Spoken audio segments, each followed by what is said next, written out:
So now we're going to move on to the bones. So I think like a clinician, so I like to start in the same spot every time and work my way through. So as I go through each bone, I'll talk through the landmarks, right? So we already talked about the jugular notch, which is right here in the middle. That's that dip between the clavicles at the top of the manubrium, right? So it's right there. As I walk my way out, I have the SC joint, and then I can follow that contour of the clavicle. So the clavicle is going to have a concave and a convex, or I'm sorry, convex and a concave area. Right where it turns, that's where it normally fractures. Not every time, but that's normally where it fractures. So as you walk out that way, it's called piano sign, and you'll feel it move if it's broken. So you have the sternal head and you have the acromial head or end of the clavicle there. So you just kind of follow that out. That's pretty much all there is to the clavicle. It's pretty straightforward. Now, we get to the scapula, it's much more complex, right? And we have a lot more things to talk about. So we already talked about that acromion that sticks out there, and we have that spine of the scapula. It's really important because that's how we're going to find our rotator cuff muscles too, probably, is through that, after finding that spine. So it's going to be that ridge right here that runs across. One end of it is the acromion, the other end kind of comes to this medial border, right? So we have that, like I said, the spine. So then we can walk down this medial border, just like when I said to find the scapula a minute ago, to put his hand on his back. So that may help you a little bit. Put your hand back here. And that's going to pop it up. If it doesn't pop up automatically, if you push the elbow down, it'll pop up even more for you. So you can find that medial angle, or I'm sorry, that medial border pretty easy, and that inferior angle. So that makes it a little easier for that. Once you find the inferior angle, the lateral border is easier to find as well. Now your superior angle is a little harder to find, and that's because it's tucked into the trap. So it's up there. You just kind of got to take that one on faith. It's hard to feel it. It's just as you follow your way up, you feel it just kind of disappear up into the trap. So it is up there.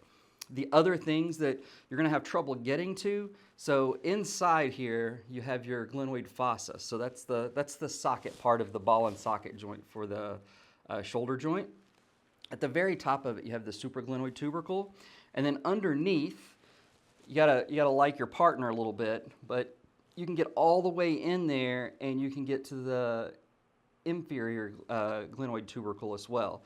So those are important for specific bony landmarks for connections for muscles, right? So your long head of your bicep is going to attach at the top, your long head of your tricep is going to attach at the bottom. So that's why those are important. So that gets you around the scapula. Now you do also have the fossas, right? So the easy way to find the fossas is go back to that spine. Below it is the infraspinatus fossa. Above it is the supraspinatus fossa.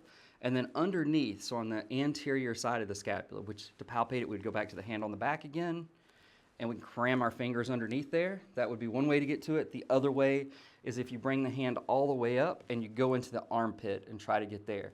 Either way, you're going through muscles to get to it, so it's still the only way you're going to get to it. That's the subscapular fossa. So that's all of those. Now, we're going to turn back around, and we're going to start on the humerus.